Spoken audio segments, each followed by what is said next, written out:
어느 나라 어느 민족이든지 문화라는 것이 있습니다. 그리고 그 문화가 사람들의 그 내면에 가지고 있는 의식을 또 움직이기도 합니다. 그래서 이런 그 문화적인 영향을 우리가 벗어날 수가 없는데, 이를테면 또 어느 나라는 불교적인 문화가 많은 그런 나라도 있고, 또 어느 나라는 뭐 또 유교적인 영향이 많은 나라들이 있죠.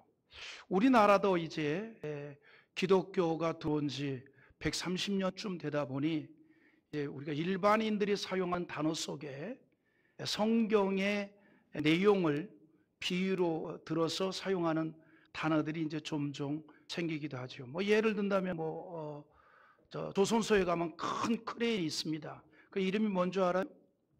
골리앗 크레인이에요. 예수를 안 믿는 사람도 골리앗은 엄청나게 크다는 걸 인지하고 있는 거죠. 그런가 하면은 뭐 어떤 이 분쟁이 일어났는데 도저히 그 한쪽은 너무 강하고 한쪽은 너무나 약해서 싸움이 되지 않을 때에 무슨 싸움이라는 거 아니? 다윗과 골리앗의 싸움이라고 이렇게 얘기들을 합니다. 이런 것 자체가 기독교적인 문화가 조금씩 그래도 스며들고 있다는 그러한 생각이 들지요. 또 그런 게 또 있습니다. 교만의 상징을 얘기할 때 바벨탑이라고도 얘기합니다. 이건 역시 우리 창세기에 나오는 스토리의 한 내용이지요. 인간의 교만함을 표현할 때 주로 사용하는 말입니다. 바벨탑을 얘기합니다. 창세기에 나오는 바벨탑 사건을 비유를 들어서 한 말이죠. 바벨탑 사건에서 정말 중요한 게 뭘까요? 다른 거 아닙니다. 뭐냐면 인간의 언어가 하나였다는 거예요. 그러니까 이 바벨탑 사건이 있기 이전에는 이 땅의 모든 사람들이 사용하는 언어가 하나로 이루어졌다는 거죠. 그러나 그 하나로 된 언어를 가지고 인간이 하나님보다 더 높아질 수 있다라고 하는 그런 마음을 가지고 어떤 일을 했는데 그게 뭐예요? 신할 평지에 높은 탑을 쌓았습니다. 다시 말해서 인간이 하나님보다 더 우월해질 수 있다는 상징적 탑을 쌓은 거죠. 그게 바벨탑입니다. 그리고 그런 인간의 모습을 보시고 하나님께서 그들을 행위를 중단시키기 위해서 언어를 당하게 만들어 버렸습니다. 혼란하게 만들었다 이 말이죠. 그 일로 인해서 바벨탑 공사가 중단이 됐습니다. 창세기 11장에 나오는 스토리죠. 그 11장 1절에 보면 온 땅의 언어가 하나요 말이 하나였더라. 이때만 돼도 좋았어요. 이 바벨탑 사건만 없었으면 우리 학생들이 제2외국어 안 해도 되잖아요. 얼마나 좋습니까? 인간은 이처럼 언어가 하나요 말이 하나였을 때 그 언어를 가지고 교만의 죄를 쌓는데 사용했다는 거죠. 하나님께서 보실 때에 다른 걸로는 저들의 교만을 막을 수가 없다라고 생각을 했어요. 창세기 11장 6절에 여호와께서 이르시되 이 무리가 한 족속이요 언어도 하나이므로 이같이 시작하였으니 이후로는 그 하고자 하는 일을 막을 수 없으리로다. 그 하고자 하는 일을 막을 수 없다는 게 뭐예요? 인간의 교만함을 막을 길이 없다 이 말이죠. 그래서 그것을 막기 위해서 시행한 게 뭐냐면 언어를 혼잡하게 만들었다는 거죠. 창세기 11장 9절인데 한번 읽어보겠습니다. 그러므로 그 이름을 바벨이라 하니 이는 여호와께서 거기서 온 땅의 언어를 혼잡하게 하였음이라. 여호와께서 거기서 그들을 온 지면에 흩으셨도다. 자, 이렇게 하여 언어와 말이 하나였던 인류의 언어와 말이 다양해졌습니다. 그런데 정말 그 가운데서도 다행입니다. 뭐가 다행일까요? 하나님께서 인간에게만 주신 언어를 빼앗아 가지는 않았다는 거죠. 그나마 다행입니다. 여전히 언어와 말을 통해서 소통을 할 수 있도록 하셨다는 겁니다. 그래서 사람은 말을 하며 삽니다. 그런데 사람은 누구든지 이 말의 영향을 받고 살아갑니다. 어느 누구든 물어나고 말의 영향을 받습니다. 다시 말해서 사람의 입에서 나간 말이 누군가의 귀에 들어오는 그 순간부터 말은 활동을 하기 시작합니다. 일을 하기 시작한다 이 말이죠. 어떤 사람이 이렇게 말해요. 나는 절대로 말의 영향을 받지 않는다. 그런 사람이 있으면 저에게 데리고 오십시오. 딱 1초 만에 말의 영향을 받게 해드릴게요. 그 귀에다 대고 욕을 한마디 팍 하면 얼굴이 파래져요. 그게 말의 영향을 받은 거예요. 근데 사람은요, 누구를 물어나고 말의 영향을 받지 않는 사람이 없습니다. 누군가의 말이 내 귀에 들어오는 그 순간 말은 그때부터 활동을 한다는 거죠. 일을 하기 시작합니다. 그 말에 따라서 격분하기도 하고, 말에 따라서 유순해지기도 하고, 말에 따라서 시리해져 하기도 하고, 말에 따라서 용기에 힘을 얻기도 한다 이 말이죠. 그래서 여러분, 내가 사용하는 말은 제일 먼저 누가 먼저 듣는 거 아니? 내가 먼저 들어요. 내가 한 말을 내가 먼저 들었습니다. 그래서 날마다 망하는 말만 하면 내 생각이 망하는 생각으로 가득하게 되는 거예요. 절망하는 말만 하면 내 생각이 절망하는 걸로 가득하게 되는 겁니다. 그러나 희망적인 말을 하고 소망의 말을 하고 용기를 갖는 말을 하면 내 생각이 소망적이 됩니다. 희망적이 됩니다. 용기를 갖게 됩니다. 비전을 꿈꾸게 되는 줄 믿으시면 아멘 합시다. 그래서 우리가 사용하는 말은 그 사람에 따라서 그의 지식이나 사상이나 경험이나 환경적 요인에 따라 사용한 단어가 다르고 말이 다를 수 있습니다. 똑같은 내용도 수사학적이고 문학적으로 풀어서 말을 하는 사람도 있고 전혀 논증이 되지 아니하게 말을 하는 사람도 있습니다. 그런데 여러분, 말의 능력은 얼마나 수사학적이냐 또 문학적이냐 라고 하는 것이 아니라 그 말에 진실이 담겨 있는가라고 하는 것이 중요한 것을 우리 모두가 인정합니다. 그래서 잠언 12장 19절에 뭐라고 얘기하냐면 이런 말을 합니다. 진실한 입술은 영원히 보존되거니와 거짓 혀는 잠시 동안만 있을 뿐이니라. 진실한 입술은 영원히 보존된다는 거예요. 여러분, 세상의 권세는 오래가지 않습니다. 그러나 진실한 말은 오래갑니다. 그래서 진실한 말이 힘이 있다는 거죠. 그런데 대부분의 사람들이 그 말의 진실성을 100% 분별하기가 어렵다는 거죠. 그러다 보니까 어떻게 나타나는 거 아니 듣기 좋은 말을 받아들이는 것이 습관이 되는 거예요. 내 귀에 듣기 좋은 것만 받아들이는 거예요. 여러분, 이것이 말세의 현상 중에 하나입니다. 성경에 보면요, 말세의 현상에 대한 것을 여러 가지를 말했습니다. 말세에는 이런 일들이 일어날 것이다. 그런데 오늘 본문에도 말세에 나타나는 현상 하나를 말해주고 있는데 그게 뭔지 알아요? 말세에 나타나는 현상 중에 하나는 사람들이 지극히 자기중심적이 되고 이기적이 되고 이타적이지 않고 이기적이 되므로 지극히 개인적이 된다는 거죠. 여러분, 개인적이 되는 현상 중에 하나가 뭔지 알아요? 다른 사람이 말을 안 듣습니다. 또 어떤 말을 들어도 자기 마음에 드는 것만을 들으려고 합니다. 이게 이기적이고 이게 자기중심적이고 이게 개인적이라는 거예요. 이게 말세에 나타나는 현상 중에 하나라는 겁니다. 그래서 말세에는 자기의 마음에 듣는 말만 들으려고 하고 자기의 마음에 들지 않는 말에는 귀를 막아버린다는 사실입니다. 특히 신앙적인 면에는 더욱 그러합니다. 우리는 그런 모습을 예수 그리스도의 부활을 증거하는 스데반을 통해서 보게 되잖아요. 스데반이 예수 그리스도를 증거했습니다. 그런데 그 말에 대해서 적대적 반응을 했던 유대인들의 행동이 어떠했습니까? 사도행전 7장 57절과 58절에 나오는데 한번 읽어볼까요? 그들이 큰 소리를 지르며 귀를 막고 일제히 그에게 달려들어 성 밖으로 내치고 돌로 칠세 증인들이 옷을 벗어 사울이라 하는 청년의 발 앞에 두니라. 여러분, 이 모습을 한번 연상해 봅시다. 스데반이 예수 그리스도를 증거했어요. 듣기 싫었거든요. 그러니까 듣기 싫은 모습을 그대로 표현합니다. 어떻게 했습니까? 소리를 질러요.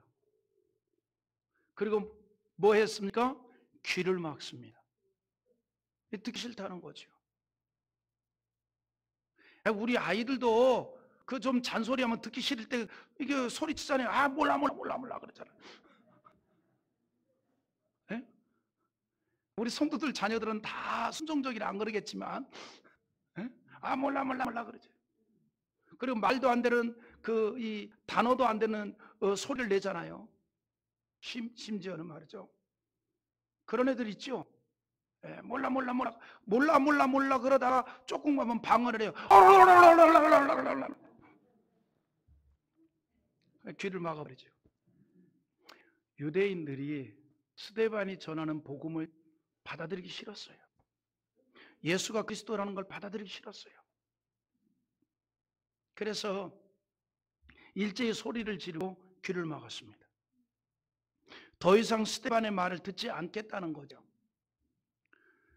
스데반이 그들에게 전했던 말은 예수에 대한 이야기였습니다. 다시 말해서 신앙에 대한 이야기였습니다. 그래서 더욱 격하게 반대를 한 겁니다. 여러분, 말세에는요, 어떤 말이라도 자기의 생각과 통하는 것만을 들으려고 합니다. 그래서 자기 생각에 맞는 말을 하는 사람만을 스승으로 만들어 버립니다. 성경에서 얘기하고 있는 거죠. 여러분, 요즘 우리나라에 유튜브가 굉장히 인기가 많습니다. 뭐 다른 나라도 마찬가지입니다만 요즘은요, 젊은 사람들을 공중파 방송 안 봅니다. 유튜브를 많이 봐요. 그 이유 중에 하나가 뭐냐면 공중파 방송은 아무래도 규제가 많이 있잖아요. 심의를 받아야 되고 공중파이기 때문에 사용하는 단어도 적절치 못한 것은 다 걸러내야 된단 말이죠. 그러나 개인 유튜버는 그 이북 사투리를 그대로 빌리면 도른 대로 짓거려야 된단 말이죠. 막 아무 말이란 아무 말 대잔치예요. 막 던져댄단 말이죠. 그러니까 그런 것에 대해서 공감되는 사람들이 구독을 하게 되죠. 인기가 많습니다. 말세 현상 중에 문관이 자에게 마음에 드는 말을 하는 말에 관심을 보이고 귀담았고 그런 말 하는 자를 스승으로 삼는다는 거예요. 스승으로 삼는다는 것이 뭔가 거기에 영향을 받는다 이 말이에요. 거기에 영향을 받는다는 거죠. 그걸 오늘 본문에서도 얘기하고 있습니다. 우리 한번 3절과 4절 한번 읽어볼까요? 다시 한번 봅니다. 때가 이르리니 사람이 바른 교훈을 받지 아니하며 귀가 가리워서 자기의 사욕을 따라 스승을 많이 두고 또 그 귀를 진리에서 돌이켜 허탄한 이야기를 따르느니라. 바른 교훈을 받지 않습니다. 오히려 자기의 사욕을 따라 스승을 많이 두게 된다는 거죠. 가려운 귀를 시원하게 해줄 말만을 듣게 되는 겁니다. 그래서 이것이 바로 말세의 현상 가운데 하나인데 왜 이런 일이 발생하느냐? 앞서 말씀드린 대로 말세에 나타나는 사람들의 성품이 지극히 자기중심적이 되고 개인적이 되기 때문이라는 거죠. 그러니까 자기 마음에 듣는 말에만 반응을 하는 겁니다. 자기중심적이 되는 거예요. 이런 것이 나타나는 현상 중에 하나가 또 뭔 줄 알아요? 가볍고 쉽고 즐거운 얘기에만 관심이 많습니다. 여러분, 우리 그 TV에 그 프로 가운데 이 토크쇼가 굉장히 많잖아요. 무더기로 나와서 요즘 토크쇼 하는 프로그램들이 공중파나 또 케이블 TV에 굉장히 많습니다. 근데 어떤 사람이 자주 나오는 거 하니 진지한 얘기하는 사람보다는 가볍고 웃기는 약간 2% 부족한 듯한 그런 그 사람들에게 공감을 많이 합니다. 공감을 많이 해요. 재미있게 꾸며진 말에 흥미를 갖고 관심을 갖게 되는 겁니다. 이것이 어디까지 영향을 끼쳤는가 하니 전문성을 다루는 학문에게까지 그런 영향을 끼쳤습니다. 그래서 90분 강의하는 동안에 전문성을 다루는 90분의 강의를 완벽하게 하는 거 인기 없습니다. 그중에 그저 90분 중에 한 60분이나 50분은 전문성 있는 말을 하고 나머지는 비전문성이고 일반적인 소위 말하면 시시껄렁한 이야기를 섞어야 이 명강의가 되고 있습니다. 우리 문화가 지금 그렇게 가고 있다 이 말이죠. 우리 문화가 그렇게 가고 있어요. 이런 일은 생명을 살리는 설교까지도 영향을 받겠습니다. 성도들조차도 이미 듣고 싶은 설교가 어느 정도 정해져 있다는 거죠. 여러분, 그래서요, 유명한 설교가 중에 한 분이 한 말이 있습니다. 그 시대 성도들의 신앙을 가늠해 보려면 그 시대 성도들이 즐겨 듣는 설교의 내용이 어떤 것인가를 살펴보면 알 수 있다 그랬어요. 예를 들어서 우리나라를 보더라도 여러분 막 성령운동이 강하게 일어나고 또 기도운동이 강하게 일어났던 60년대, 70년대, 80년대 초반까지도 막 산기도가 유행하고 기도원들이 유행하고 오직 주를 위해서 살겠다라고 하는 그런 무서운 시대, 그런 시대에 주로 다뤘던 설교의 내용이 보혈에 관한 내용이에요. 예수 십자가의 보혈, 죄사함의 은총에 관한. 그래서 그때 주로 불렀던 찬송도 나 같은 죄인 살리신 내 주의 보혈은 이런 보혈에 관한 이야기예요. 천국에 가는 이야기, 지옥에 가는 이야기. 근데 지금은 너무 그렇게 보혈에 관한 이야기를 하면 고루하다 그럽니다.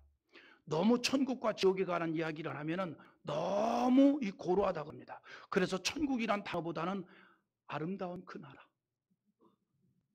우리가 들어갈 그 아름다운 곳, 이런 식으로 좀 용어를 바꾸고, 지옥 그러면 좀 너무 고루하니까 어둠의 장소, 주님이 없는 곳, 이렇게 해야 됩니다.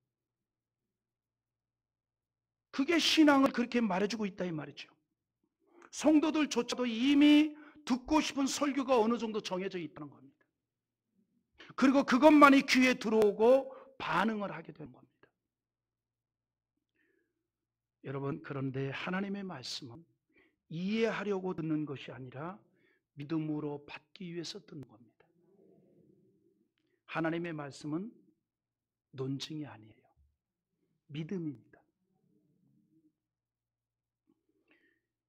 여러분, 예수님이 동정녀 탄생이 논증으로 이해가 됩니까? 장사한 지 3일 만에 부활이 됐다는 것이 논증으로 이해가 됩니까? 이스라엘 백성들이 광야 40년 동안 지내오면서 그 옷이 40년 동안 헤어지지 않았다는 것이 논증으로 이해가 됩니까? 하늘에서 떨어진 만나를 먹고 40년을 살았다는 게 논증이 됩니까? 그 깊은 홍해 바다가 갑자기 열리어서 지나가게 되었다는 것이 논증이 됩니까? 하나님의 말씀은 논증으로 듣는 게 아닙니다. 믿음으로 받는 거예요. 그래서 하나님의 역사는 믿음으로 이해하지 않으면 도무지 이해가 되지 않습니다. 오늘 여러분, 그래서 하나님의 말씀을 우리가 듣는 것은 말씀을 이해하려고 듣는 게 아니에요. 믿음으로 받기 위해서 듣는 겁니다. 또한 가려운 귀를 시원하게 하기 위해서 듣는 것이 아니라 신앙으로 순종하기 위해서 듣는 겁니다.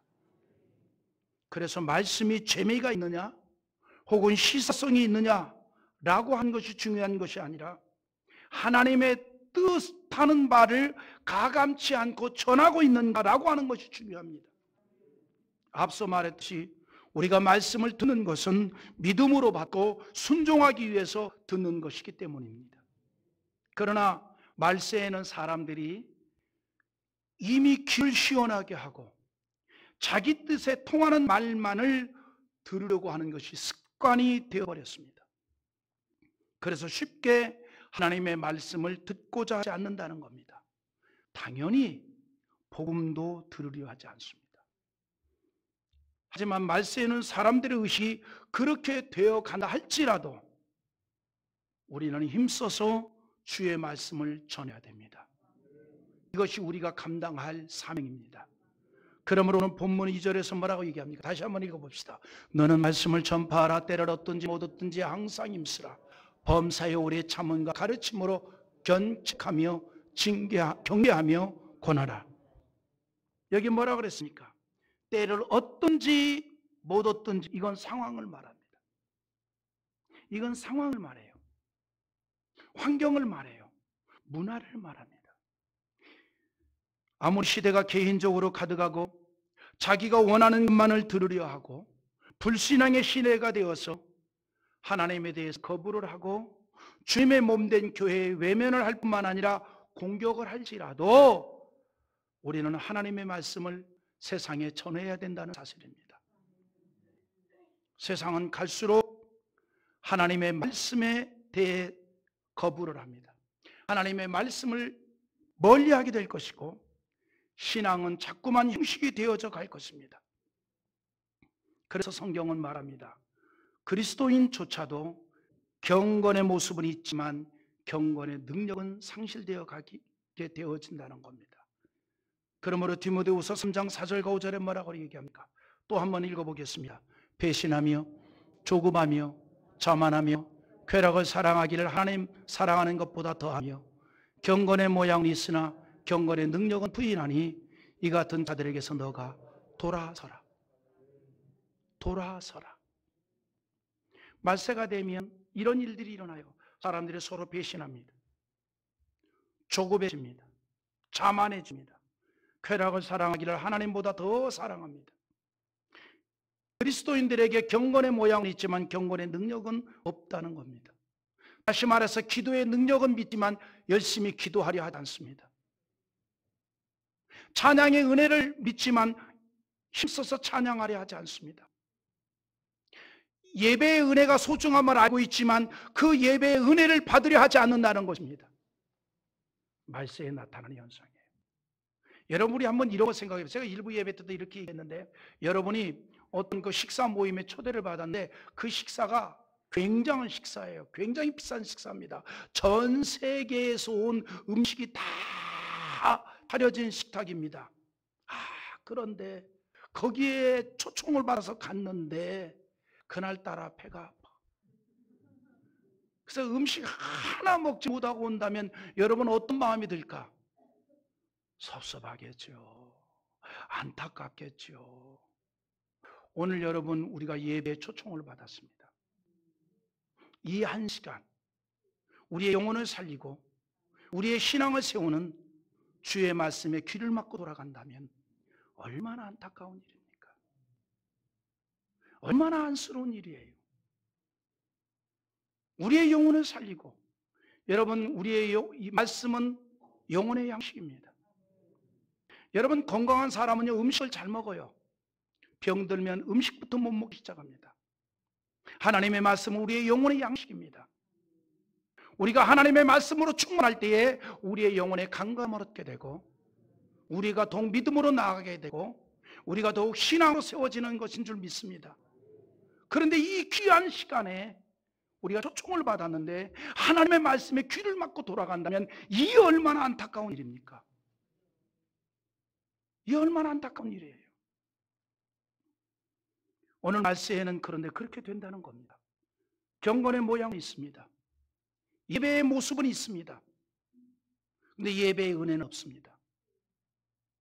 기도의 모습은 있습니다. 그런데 기도의 간절함은 없습니다. 오늘 여러분 우리의 모습만이 아니라 간절함이 있기를 원합니다. 은혜가 있기를 원합니다. 예배의 모습만이 아니라 예배가 은혜가 될 수 있기를 원하고, 찬양을 통해서 은혜를 받을 수 있기를 원하고, 기도의 간절함을 통해서 응답의 역사가 일어날 수 있기를 주님의 이름으로 축원합니다. 사랑하는 성도 여러분, 그래서 세상에 아무리 영적인 것에는 관심이 없고 오직 육신적인 것만을 따라간다 할지라도 그래도 우리는 신앙으로 사는 자 되기를 원합니다. 그래도 우리는 믿음으로 사는 자 되기를 원합니다. 왜냐하면 우리는 하나님의 자녀이고 구원받은 자들이기 때문입니다. 우리는 천국에 들어갈 하늘나라 시민인 줄 믿습니다. 그래서 우리는 신앙으로 살아야 합니다. 마치 노아 시대처럼 온통 육체 가운데 사람들이 살아간다 할지라도 그래도 우리는 그 가운데 신앙으로 사는 인생이 되기를 원합니다. 믿음으로 사는 인생이 될 수 있기를 주님의 이름으로 축원합니다. 여러분, 우리는요 주님의 심판을 알고 있습니다. 주님의 심판을 알고 있어요. 그래서 오늘 본문 1절에서도 그것을 상기시키면서 강력하게 권고를 한 것이에요. 우리 한번 1절 한번 읽어보겠습니다. 하나님 앞과 살아있는 자와 죽은 자들을 심판하실 그리스도 예수 앞에서 그가 나타나실 것과 그의 나라를 두고 엄히 명하노니. 할렐루야. 뭐라고 얘기합니까? 심판하실 그리스도 예수 앞에서 이렇게 말합니다. 심판하실 그리스도 예수 앞에서 엄히 명한다고 말하고 있습니다. 그냥 하는 말이 아니라는 거예요. 그냥 하는 말이 아니라 이 말입니다. 심판하실 주님을 기억하고 귀담아 듣고 행하라는 겁니다. 할렐루야. 주의 심판이 있기 때문입니다. 그래서 우리의 생각과 행동은 신중해야 합니다. 모든 행동을 하나님 자녀이기 때문에 신앙적으로 생각하라는 거예요.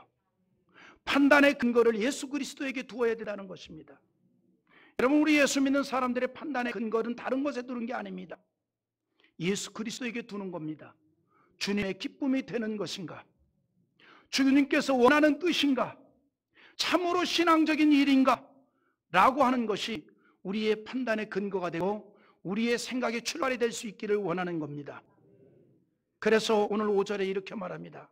그러나 너는 모든 일에 신중하여 고난을 받으며 전도자의 일을 하며 내 직무를 다하라. 너는 모든 일에 신중하라 그랬습니다. 여기서 말하는 모든 일은 일상에서의 삶 전체를 말하고 있습니다. 모든 삶이 신앙에서 벗어나지 않도록 각별히 신경을 쓰라는 것입니다. 그것 때문에 고난을 당할지라도 그렇게 하라는 거예요. 왜냐하면 우리는 신앙으로 살아야 할 사람들이기 때문입니다. 이 영적인 신분은 변함이 없습니다. 우리는 하나님의 자녀입니다. 우리는 하나님의 자녀입니다. 우리는 구원받은 백성입니다. 우리는 천국에 들어갈 자들입니다. 우리는 이 땅에서 신앙으로 살아야 할 자들입니다. 그거를 위해서 각별히 신경을 쓰라는 겁니다. 우리는 하나님의 은총 안에 살고 있는 인생입니다. 하나님께서 우리의 삶을 살펴주시고 도와주시고 축복하십니다. 하나님께서 우리의 든든한 후원자가 되어주십니다. 그래서 여러분, 우리가 신앙으로 산다는 것 결코 해가 되지 않는다는 사실을 믿으시기 바랍니다. 손해보지 않습니다. 결국은 잘되게 하시는 하나님의 역사가 있다는 걸 여러분 믿으시기 바랍니다. 성경은요, 하나님의 자녀들이 신앙으로 살아야 할 이유에 대하여서 하나님의 복을 누리는 인생에 되도록 하기 위함이라고 말하고 있습니다. 신명기 6장 한번 읽어볼까요? 신명기 6장 24절 한번 읽어보겠습니다. 여호와께서 우리에게 이 모든 규례를 지키라 명령하였으니 이는 우리가 우리의 하나님 여호와를 경외하여 항상 복을 누리게 하기 위하심이며 또 여호와께서 우리를 오늘과 같이 살게 하려 하심이라. 할렐루야. 자, 여기 말합니다. 이 모든 규례를 지키라 명령하였으니 그랬어요. 이 모든 규례는 뭘 말합니까? 하나님의 말씀을 말합니다. 그리고 그 명령을 지키라고 합니다. 무슨 말인가 하니 신앙으로 살라는 거예요. 신앙으로 살라. 왜? 그 이유는 항상 복을 누리게 하기 위함이라 그랬습니다. 그래서 우리가 신앙으로 사는 것이 결코 손해가 되지 않는다는 걸 여러분 믿으시기 바랍니다. 다윗을 보십시오. 그는 젊은 시절에 얼마나 많은 어려움이 있었습니까? 다윗은 어린 시절부터 하나님의 마음에 꼭 들 정도로 신앙적으로 살았습니다. 그럼에도 불구하고 그의 젊은 시절은 너무나 힘들었습니다. 그럼에도 불구하고 여전히 신앙으로 살았습니다. 여전히 하나님을 중심에서 살았습니다. 여전히 은혜 안에서 살았습니다. 하나님의 뜻을 따르는 이 순종적이었습니다. 하나님께서는 그런 다윗의 인생을 축복하십니다. 이스라엘 국가를 든든히 세우시는 그러한 왕으로 세우셨습니다. 다윗의 혈통을 통해서 이 땅에 메시아를 보냈다는 사실입니다. 사랑하는 성도 여러분, 우리가 이 땅에서 신앙으로 사는 것을 하나님께서 다 아십니다. 그리고 복을 주실 것입니다. 더욱 중요한 것은 우리가 들어갈 영원한 천국에서 영광의 면류관이 기다리고 있습니다. 우리 8절을 읽고 마치겠습니다. 다 같이 봅니다. 이제후로는 나를 위하여 의의 면류관이 예비되었으므로 주 곧 의로우신 재판장이 그날에 내게 주실 것이며 내게만 아니라 주의 나타나심을 사모하는 모든 자에게 도니라. 아멘. 사랑하는 성도 여러분, 우리가 사는 이 시대가 정말 신앙으로 산다는 것이 점점 어려워지고 있습니다. 하나님의 은혜 안에서 산다는 것이 점점 어려워지고 있습니다. 그럼에도 불구하고 우리는 신앙으로 살기를 기대합니다. 그래서 하나님의 기쁨이 되고 복을 받는 믿음으로 살다가 이 좋은 신앙을 물려주는 우리 사랑하는 창대 가족 모든 믿음의 사람들과 우리 교회가 될 수 있기를 주님의 이름으로 축원합니다.